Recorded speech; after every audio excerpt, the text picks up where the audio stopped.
Hello everybody, in this video I want to talk about the homework of Democracy Day in Nigeria, and I want to give a short conclusion to the topic of Nigeria, which you could also use as a kind of summary for the exam or summary for Abitur of Nigeria. We were looking at a speech, which we're going to have a look at in a moment. I asked you to maybe use OneNote and just type in your homework in OneNote. So we're going to look at one example of a student who did this right now. And I've also published results in our Teams channel with another model result of your homework. So let's have a look at one student. I'm not going to name her name. So, all right, task 1.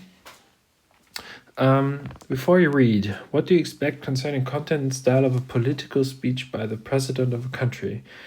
Yeah, what do you talk about as a president? You talk about problems in a country, you talk about challenges the country is facing. So let's see. In terms of political speeches, I've always expected a formal register, yes, as it is directed to an entire country and informal and in a formal environment. That's right. Angela Merkel does that also. Additionally, the speeches coming from the president usually paint the country and themselves as in a positive light. So yes, positive spirit before addressing one or multiple issues and giving solutions for said issues at the end. The positive aspects are usually highlighted. The speeches are made to convince the listeners that the president is good for the country and should stay in his position. This is also often accomplished with the help of rhetorical devices. That's right. So let's see. Let's have a look at the speech. My dear Nigerians, today marks the 19th year of our nascent democracy and the third anniversary of this administration. So this administration is Regierung, has been in power for 3 years. I am thankful to Almighty God for bringing us thus far. So mentioning God, this administration came at a time that Nigerians needed change. The change we promised and the change we continue to deliver. Change. Let's just have a look. Change. Stylistic devices should be coming up, right? We have faced a lot of challenges on this journey, and Nigerians have stood by us in achieving these 3 cardinal points of this administration, namely security,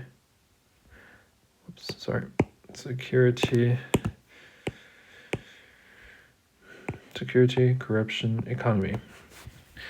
The commemoration of this year's democracy is a celebration of freedom, a salute to the resilience and determination of Nigerians, and a recommitment by government to keep its promise to lead Nigeria into a new era of justice and prosperity. So, salute to resilience, the celebrations of freedom. This is the day of their national day, like we have on October 3rd, or America on July 4th. Before this administration came into being 3 years ago, Boko Haram had large areas of land spanning several local governments in the northeast. Today, the capacity of the insurgents have been degraded, leading to the re-establishment of authority of government and the release of captives, including happily 106 Chibok and 104 Dapi girls, and over 16,000 other persons held by the Boko Haram. So he's talking about security challenges that the country has been facing and has faced successfully. Efforts are in progress, a process for resettlement of IDPs, internally displaced persons. So we're talking about refugees, internal refugees, in their home communities by providing schools, hospital, clinics, water, and sanitation to facilitate a quick return to economic activities. Economic activities meaning, decreasing poverty. Government is similarly implementing de-radicalization and rehabilitation programs to facilitate sustainable peace and development. to stop people joining Boko Haram, basically. The unfortunate incidences of kidnappings, herdsmen and farmers clashing in several communities, which have led to a high number of fatalities, deaths, and loss of properties across the country is being addressed, and the identified culprits and their sponsors shall be made to face the wrath of the law. The wrath of the law. Culprits, sponsors, so very high language, very formal register. Wrath of the law sounds more like a religious, tone. All of three tiers of government are presently engaged with communities and religious organizations to restore peaceful coexistence among Nigerians. This administration is paint over the grievous loss of life and properties occasioned by the carnage of insurgency and other forms of criminality in the country. I wish to assure Nigerians that we will not rest until all criminal elements and their sponsors are brought to justice. Sponsors are the people who help criminal elements. Government is boosting the capacity of our security agencies through recruitment of more personnel, training, and procurement. So listing up what he's doing, what the government is doing to help the situation. Modern equipment, enhancement of intelligence gathering, as well as boosting of their morale in the face of daunting challenges. The Niger Delta region has enjoyed relative peace. So new region that they're talking about.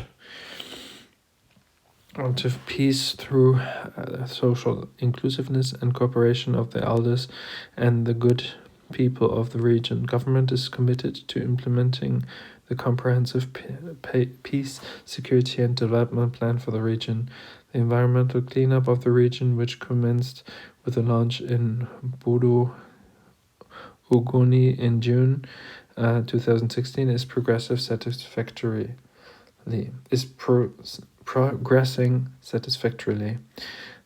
Furthermore, farming assets are being reviewed, and investors in cocoa and palm oil plantations are showing serious interest. The second primary objective of this administration is to fight corruption. So, next topic: corruption. Headlong. To fight corruption headlong. Like I have always said, if we don't kill corruption, corruption will destroy the country. 3 years into this administration, Nigerians and the international community have begun to applaud our policies and determination to fight corruption. And we are more than ever before determined to win this war, however hard the road is. I therefore appeal to all well-meaning Nigerians to continue to support us in this fight. Remember, we've talked about the importance of corruption, or stopping corruption in the development of a country, and that this is one of Nigeria's challenges right now. Under agriculture, Nigeria, next topic, agriculture.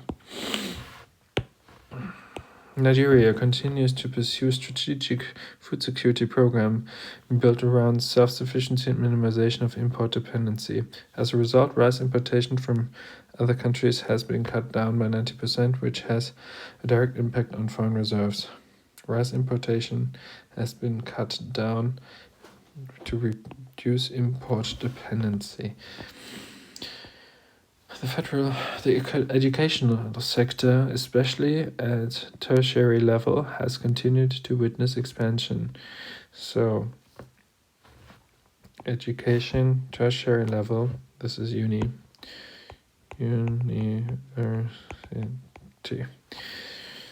So, continue to witness expansion in order to improve access to higher education by millions of youths in Nigeria. Over the last 3 years, government has approved the establishment of new federal polytech, granted licenses for the establishment of 4 state and 14 private-owned universities, as well as 12 private polytechnics.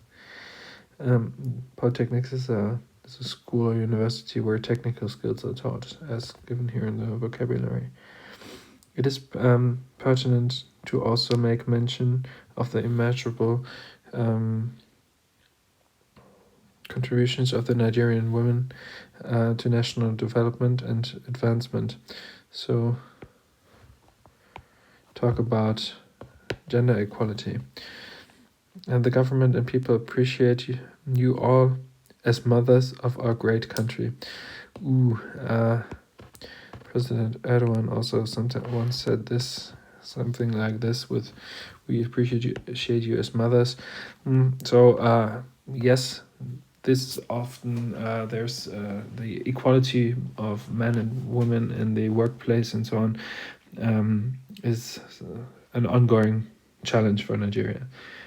My dear countrymen and women, as we all celebrate our democratic experience, let us resolve to avoid hatred and intolerance. So, call for action here. Call for action.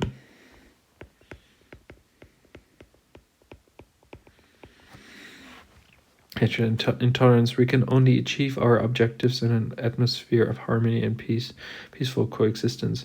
Finally, the upcoming months will usher us into another season of general elections.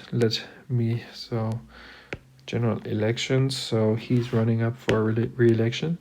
Let me use this opportunity to urge us all to conduct ourselves, our wards, and our constituencies with the utmost sense of fairness, justice, and peaceful coexistence, such as we will have not only hitch-free elections, but also a credible and violence-free process.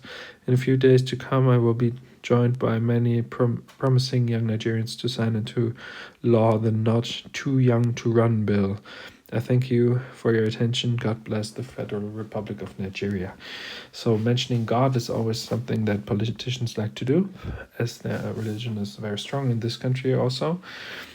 He talked about the problems, but not as that they are unmountable, unchallengeable, those problems, but that his administration has done a good job of facing these challenges and of things that still need to be done. So typical politician speech. 2. Sum up the speaker's intentions in 2 sentences. Show what you've done, what you've accomplished, and what's still to do, and please re-elect me. 3. Analyze the language Buhari uses to persuade his audience of his successful presidency. Use the grid. So evidence of research given to back up a point. So here the student has done a lot. So that's 5, 4, 3 here. Evidence. So over the last years, to back up a point, over the last year, the government has approved the establishment of new federal polytechnic, granted licenses, blah, blah, blah. So what have we done? Adjectives. Strong adjectives are more expressive than normal adjectives. 44 to 46. This administration has pained over the grievous loss of life and properties occasioned by the carnage of insurgency. Oh yes, adjectives, use of many adjectives. Emotive words, you could use that there as well. Deliberate words, use of words makes the reader feel a certain emotion, like sadness or anger. Once again, 44 to 46, yes, pained over the grievous process of lives, carnage of insurgency. Inclusive language, the use of the word we. Let us resolve, avoid hatred, let us, we only can, yes. Repetition, words or phrases used several times in the text so that they stick in the reader's mind and convince him or her. Line 6, the change, that's right. Yes, well done. So 4, try to improve Buhari's speech. Think of more stylistic devices for political speech and rewrite the passage lines 65 to 74 on his speech tip. Use inclusive and emotive language. 65 to 74, let's have a quick look. 65 to 74, that's here. The second primary objective is to fight corruption. So we're talking about corruption. Rewrite this. 4. The second primary objective of this administration is the ongoing fight against the corruption that riddled our country and to date refuses to die down. Yes, very strong adjectives here. This will not stop us though. We have come great lengths over the past 3 years already and will not back down now. Because if we don't kill corruption, corruption will kill us. At this point of the fight, our determination has been noticed by the international community and they applaud our ongoing efforts. So now I would like to appeal to all Nigerians to fuel our determination and to aid this administration in the fight to destroy corruption in our country once and for all. After all, now that the international communities notice our struggle, can we really let them down? Nice. All right. 5. Analysis. A. Compare the content of the message of Bruni's speech with rapper Falz's song This is Nigeria. Make a list of similarities and differences concerning our political situation in Nigeria.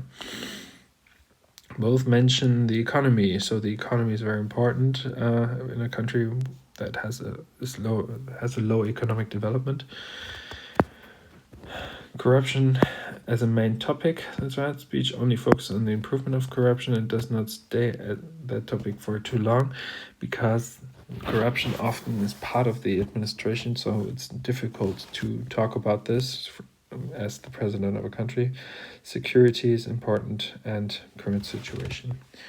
And B. Comment on the extent to which Rooney's statements about political situation in Nigeria coincide with Falz's views. When he states that there is still a lot of work to do and that they are not done for long fighting corruption, which is in ways similar to Falz's statement that Nigeria is completely corrupt. This difference is that Falz's are of the opinion that the government does nothing to help them. Yes, rappers and musicians and so on like to point to problems and to not exaggerate them, but to really stress the point that there's a problem. And politicians cannot do that, especially not if they're running for re-election. They must say that they have improved something, so that's kind of important for them. They cannot paint a too bleak picture or nobody will elect them.